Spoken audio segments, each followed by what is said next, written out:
মহাজন আছে, bike accident করেছি, 1 বছর আমি পড়েছিলাম বেডে, 1 বছর। দেখুন 1 বছর ছিলাম বেডে, 1 বছর ছিলাম। মেছেদাতে দিলীপ ঘোষ আসবে, 3 দিনে 60,000 টাকা তুলে দিয়েছিলাম।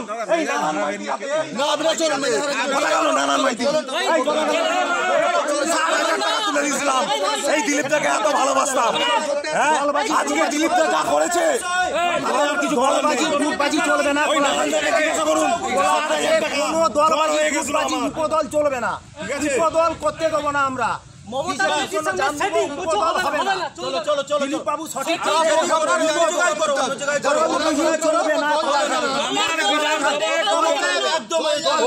বিধানসভায় কোনো প্রোগ্রাম করা যাবে না। দলকে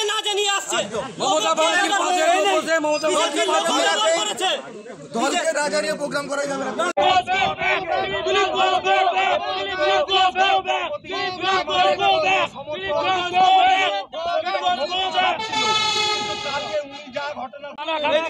बाकी कोई भी आदमी इनका अंतर नहीं हो सका। खाना खाने में कोई मनाही नहीं है, लेकिन ये ग्रुपिज्म चलेगा नहीं, ये दलाली चलेगा नहीं। আপনি দুটো প্রোগ্রাম করে গেছি আমি, আসেননি। 21 আপনি আসেননি, কদিন আগেও প্রোগ্রাম হয়েছিল, আপনি আসেননি। আমি তো বলছি দুবার আপনাকে আমি ডেকেছিলাম নিজে থেকে, আপনি আসেননি। আপনার কাছ থেকে ডেট নিয়ে এখানে বিধানসভার প্রোগ্রাম করেছিলাম, এখানে সবাই আছে। আমি বলেছি আপনি খাবেন, কোনো অসুবিধা নেই, আমাদের কোনো অসুবিধা নেই। না, আপনি আসতেই পারেন, আপনি যে কোনো বাড়িতে যার ইচ্ছা বাড়িতে যেতে পারেন, কিন্তু এটা পার্টির লোক ব্যবহার করা হয়েছে। আপনি কি বলছেন? আগে কাউকে কেন বলবেন না পার্টির কাউকে? অসুবিধা নেই, আপনি জেলা সভাপতিকে বলে আসুন যে আমি এখানে প্রোগ্রাম করবো। জেলা সভাপতি আপনি বলে আসুন, মালিক এখানে মালিক কি আছে, কেন আপনার কথা শুনতে হবে নাকি?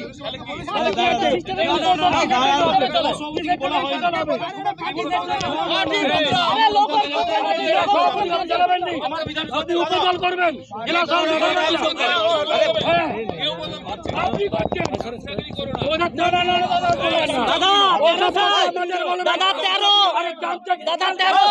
তৃণমূল থেকে আসেনি, দাদা তৃণমূল থেকে আসেনি, দিলীপ দা জেলা সভাপতিকে বলা হয়নি। আপনি পার্টির লোকের ব্যবহার করবেন কিচ্ছু না। কিছু লোক ভারতীয় জনতা পার্টিকে দখল করতে, কবজা করতে চাইছে। পুরনো কর্মীরা সব বসে গেছে, তারা কষ্টের মধ্যে আছে। এরা যদি যোগ্য হতো, পার্টি হেরে যাচ্ছে কেন? পার্টি প্রত্যেক ইলেকশনে হারছে, বাই ইলেকশন থেকে পঞ্চায়েত, মিউনিসিপ্যালিটি, পার্লামেন্ট ইলেকশন হেরে যাচ্ছে কেন? যাদের কোনো ক্রেডিবিলিটি নেই, সমাজে পরিচিত নেই, তারা পার্টিকে কবজা করতে চাইছে। পার্টির মধ্যে যে কর্মীরা পুরনোরা আছেন, তারা আজকে সাইডে চলে গেছেন। তো এই যে কবজা করার যে রাজনীতি, অনেক লোক এসে চলে গেছে, এরাও কিছুদিন পরে চলে যাবে। রাজ্য রাজনীতিতে যে জিনিসটা দেখা যেত, গোষ্ঠীদ্বন্দ্বের বিষয়, তৃণমূলের শাসক দলের গোষ্ঠী, টিএমসির লোকেরা যারা এসছে, সে কালচারটাই নিয়ে এসছে গোষ্ঠীদ্বন্দ্বের। পার্টিতে বিজেপির মধ্যে সবাই আদর্শবাদী, কোনো গোষ্ঠীদ্বন্দ্ব নেই, এখানে কোনো ব্যক্তি পুজো হয় না। দাদা, সেক্ষেত্রে আপনার ঘরানার যে সময়কার রাজনীতি নিয়ে সেক্ষেত্রে তথাগত রায়ও পড়ে, তিনি আজকে একরকম তথাগত রায় কি করেছেন? একটা পঞ্চায়েত জিতেছেন, পার্টিকে কি দিয়েছেন? একটা কাউন্সিলর জিতাতে পেরেছেন? কি করেছেন পার্টির জন্য? 4% পার্টি বিজেপি, আজ 40% হয়েছে। কষ্ট হচ্ছে কেন? বলো, আনন্দ হওয়া উচিত। আমার তো আনন্দ হচ্ছে, আমি পার্টি দাঁড় করেছি, আজকে নতুন নেতারা এসে নেতৃত্ব করছে। পার্টি জিতলে আমাদের আনন্দ হয়, জিতুক পার্টি। যারা পার্টি বাড়লে কষ্ট হয়, তারা কি করে বিজেপির লোক হতে পারে? আজকের দিনে দাঁড়িয়ে যেখানে আপনি বলছেন যে বিজেপিতেই এখনো আছেন বা বিজেপি ছাড়বেন না কখনো, সেখানে আপনাকে বলা হচ্ছে আপনি চলে গেলে আপদ বিদায়। উনি বলার কি? উনি বিজেপির জন্য কি করেছেন? সন্ধ্যাবেলা বসে মাল খেয়েছেন সবাইকে নিয়ে। পার্টি দিল্লি থেকে টাকা পাঠিয়ে ফুর্তি করেছেন। যদি পার্টিকে 40% ভোট দিতাম না, তাকে আমরা পুজো করতাম।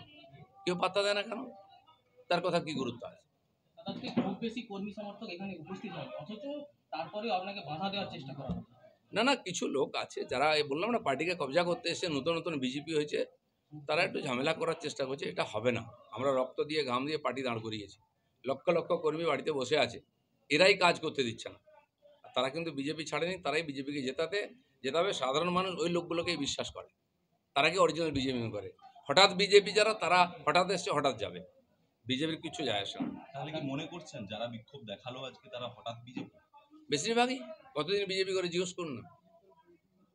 এর মধ্যে তো বিধায়ক পদে দাঁড়িয়েছিলেন এমন লোকও রয়েছে। বিধায়ক যারা হয় তারা মেম্বারও নেই পার্টির, মেম্বার থাকে না, সে এসে পার্টির বিধায়ক দাঁড়িয়ে যায়। বাবুল সুপ্রিয় মেম্বার হয়েছিল, এমপি হয়েছিল, মন্ত্রী হয়েছিল, তমলুক সাংগঠনিক জেলার সহসভাপতি আছে। তাতে কি হয়ে গেছে?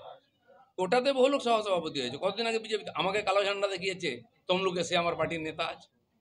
এরকম বহু লোক আছে, জিএস হয়ে গেছে, তার মানে সে বিজেপি হয়ে গেল নাকি? যুব মোর্চা নয়, ওখানে কিছু ধান্দাবাজ লোক আছে, তাদের আমি চিনি। যুব মোর্চা কিছু নয়, ওরাই দালাল আছে। আজকে পরিষ্কার হয়ে যাচ্ছে, যেহেতু আমি কার্বলিক অ্যাসিড দিয়ে দিচ্ছি গর্তে না, সব সাপ ও ব্যাং বেরিয়ে পড়েছে।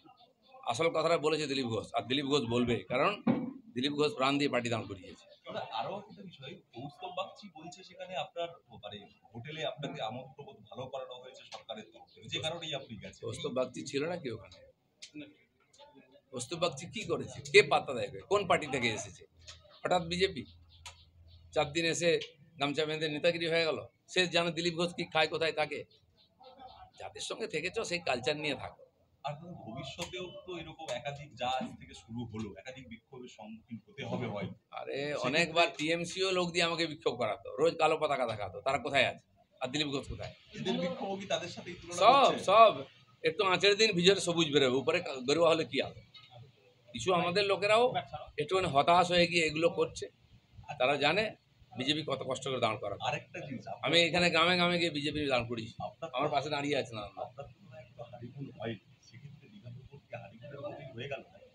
হানিমুনের কি আছে? বাচ্চা ছেলে নাকি? সাংসারিক দায়িত্ব নিচ্ছি আমরা, নিজের জন্য বিয়ে করিনি, পরিবারের জন্য, সমাজের জন্য বিয়ে করেছি। ঠিক আছে, ঠিক আছে। দিলীপ দা শুনুন দাদা, বিয়ে করেছে, আমরা তাও লোকের কাছে জাস্টিফাই করেছি, আমাদের এইসবে যায় আসে না। কিন্তু কালকে দিলীপ বাবু আমাদের খাওয়া দাওয়ার বিষয় আছে, ঠিক আছে, ঠিক আছে। দিলীপ দা যা কালকে ব্যবহার করেছে, আমরা খুবই দুঃখিত, খুবই দুঃখিত। আমরা এখানে কোনো পার্টির ফ্ল্যাগ নেই, কোনো পার্টির প্রোগ্রাম নয়।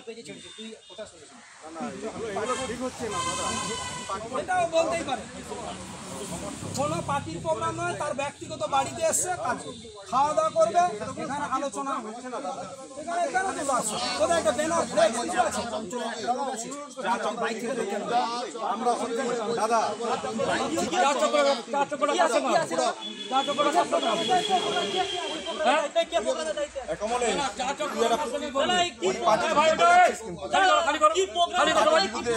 একদম খালি করো, না ভাই তোমার টাকা যাবে না, আমরা বারণ করেছি, টাকা যাবে না ভাই। তুই একা শুরু হবে কি? যদি হতে চাস তুই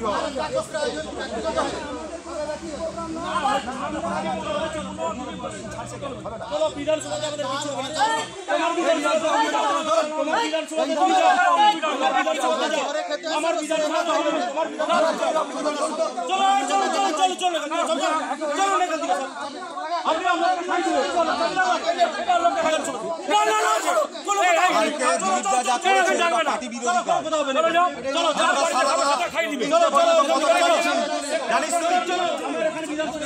তিনটে পর্যন্ত হলদিয়া মোড়ে পতাকা লাগিয়েছি আমরা।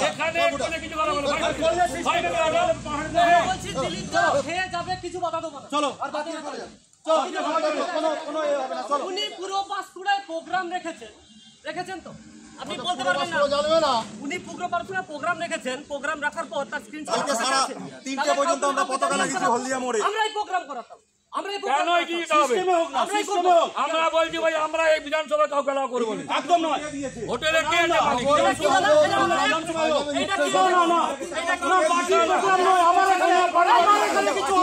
আমার